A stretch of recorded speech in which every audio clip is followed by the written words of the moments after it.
Good afternoon, everyone. Myself, Helianthus Verma, and I am from Department of Zoology, Ramjas College, University of Delhi. I am here to present or to explain you how to use Google Meet platform for online teaching and learning purposes. In the coronavirus pandemic, we all are confined to our home, and because of that, the students cannot go to school, the students cannot go to the colleges, and that's why the learning process is getting hampered. In order to overcome from such kind of the things, in order to overcome from such problems, one thing we can do, that is the online teaching and learning. Google Meet is one of the platform, one of the leading platform which could be used in this purpose. So today I'm going to tell you that how Google Meet could be, how you can make the account on the Google Meet, and how that could be used in order to create an online classroom, and how the students can join the classroom and you can mark the attendance, and then it will be very easy for you to use. I understand that it is a kind of hesitation in the people whenever we talk about using online platforms for teaching and learning. But trust me, once you started, it will be very easy for you to handle. In fact, you will start loving it. Let's start with the Google Meet. How to make Google Meet an account, or do you have to make an account? If you have a Gmail account, then there is no need to make an account. Let's go to our normal Google homepage, which you can easily open in your Google Chrome tab. Here you can see that this is the kind of the tab which is providing you the different apps. Here you can find different apps about YouTube, Play Store, then Gmail, Contacts, Drive. We have Google Meet also over here, then Google Duo, Shopping, Photos, and so on. So today as we are discussing about Google Meet, so go to this icon and click on that. Once you will click, you will get the home page like this. Now here you can see that it has been mentioned that there is new meeting or enter a code or link. So if you already have a code or link given by somebody, maybe your teacher, maybe some webinar is going on, you want to attend that, then you have to paste the link over here, and then you can see this light grayish icon which will be activated once you will paste the link, which later on you can click on, and then you can join the webinar or the classroom wherever it has been, whatever you will paste over here.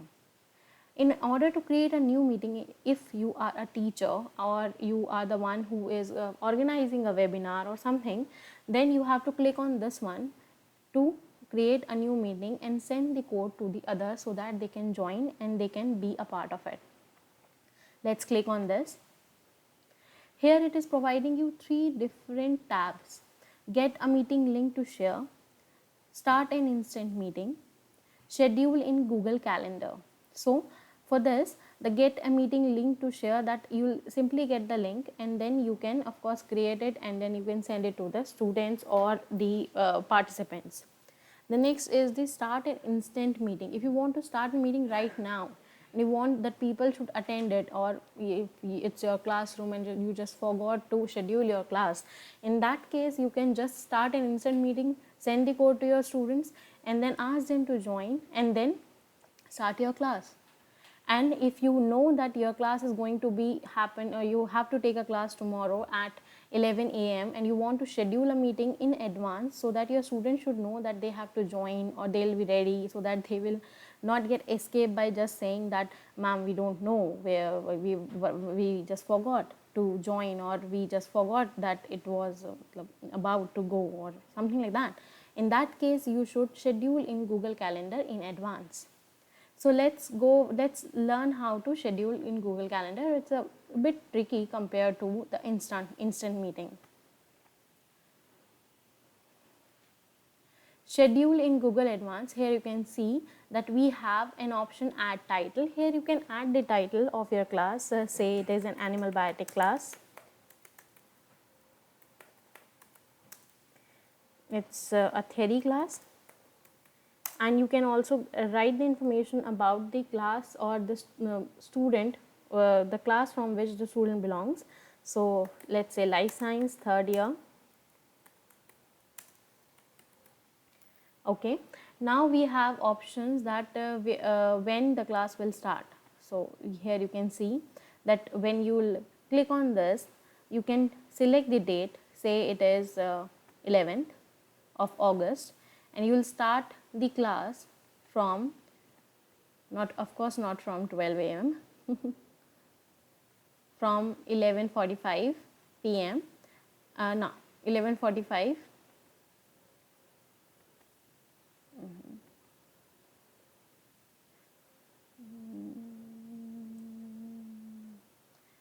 Okay, say from 12 p.m. Okay, 12 p.m. to 1 p.m. one hour class you have to take, and it of course it is should be from 11th to 11th of August.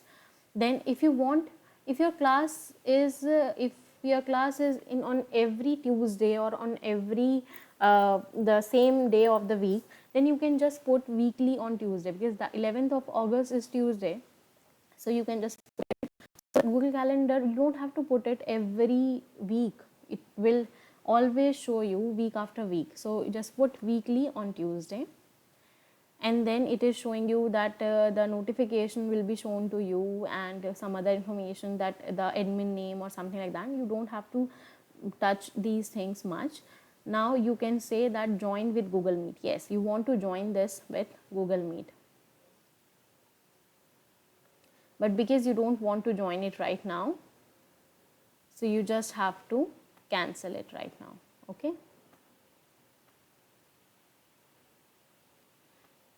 let me go back to this. Here you have options to add the guest. In order to add the guest, you can write their mail IDs one by one, and then you can just add them directly. Adding them means that doesn't mean that they'll just pop up, the window will pop up and they'll come. No, this will not happen. What will happen, that they'll receive a mail about the, for example, I can just show you that I have received a mail. Okay, so I received the mail of, if somebody has mailed me that there is a meeting, that join it or something like that, then I can easily join it by just clicking on this particular link which has been provided in the mail to me. So it is the easier way. But if you have a number of students which is about 100 or 200, you cannot put the email IDs one by one. It will be really difficult for you to do.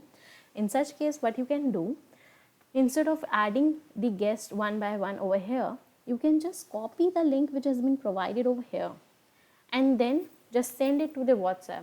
You must be knowing that students are very much social friendly these days, and they are using all WhatsApps, Facebooks, and number of such applications.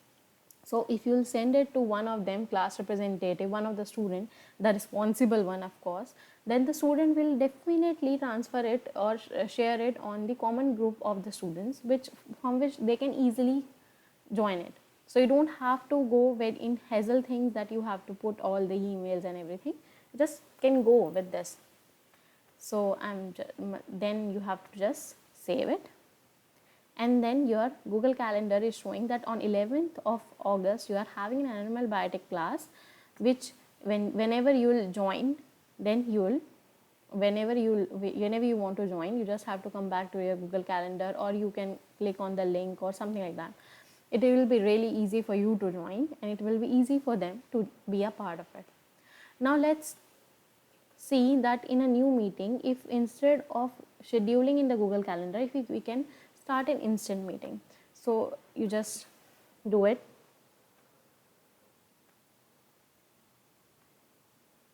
Start an instant meeting.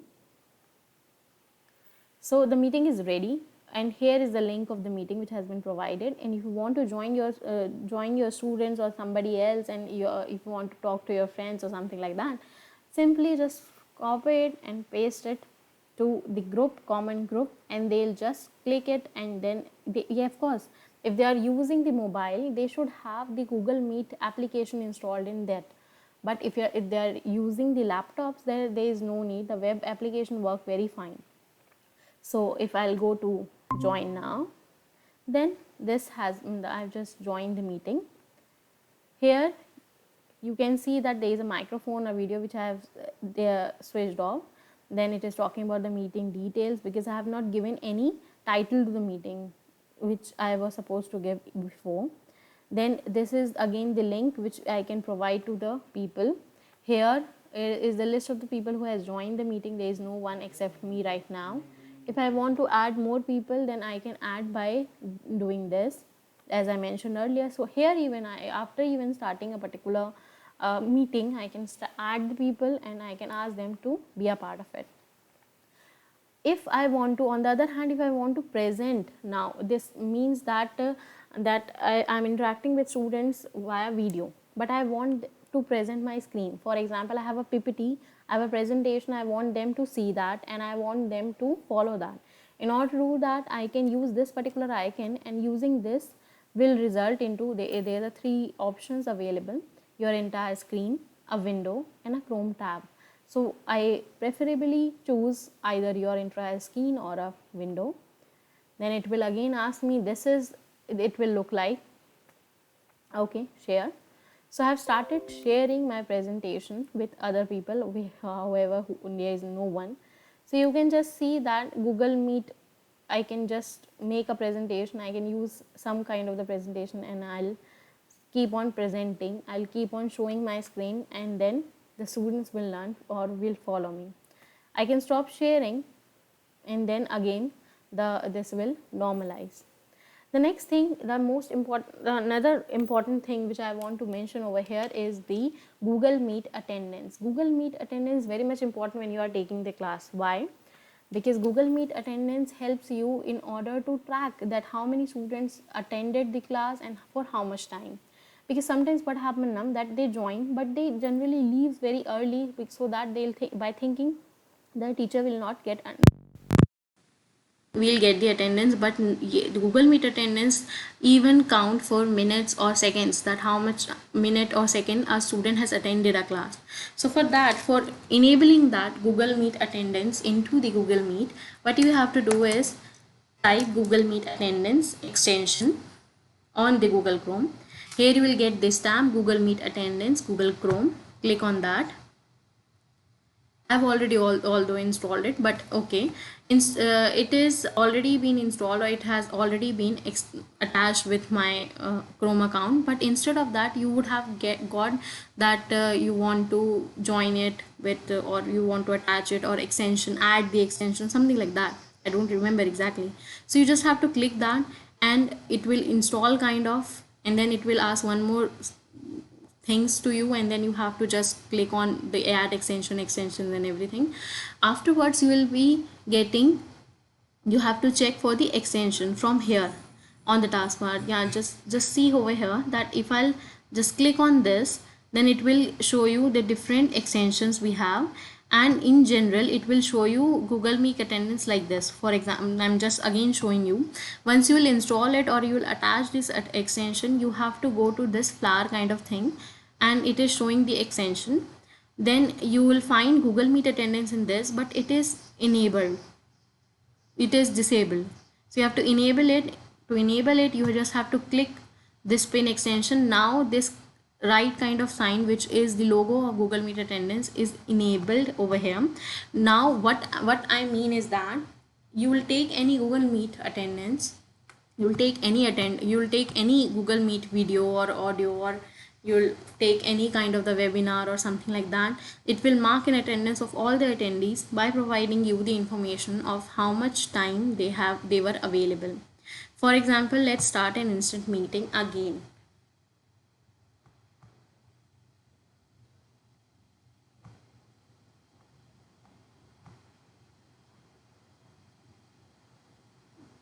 It's taking time. Here you can see,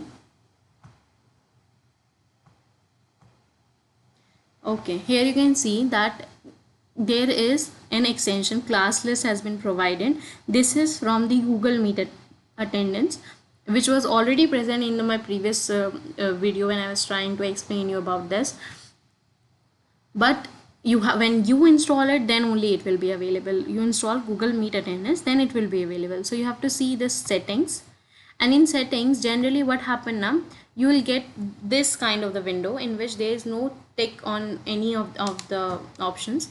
You have to check on the monitor attendance and then auto save CSV file, so that it will monitor the attendance, which is very much recommended. It will give you the detail of the students who have attended. And auto save the CSV file means that it will generate, it will instantly just download the CSV file, which is having the number of your different students along with their names, along with the time they have attended. So you will have a record day after day. Even you don't have to worry about it. Even you can forget about that, whether you have to save it or you have to find out it or something like that. It will just save it for you in your downloads, and you can later on see. So it will be really easy. It's a very good tool, and then you can definitely, you just join it and use it. So it will be a great experience, trust me, and trust the online teaching and learning process. It is remarkable. Thank you so much. My name is Helyanthus Verma, and I'm happy to share this information with you. Thank you.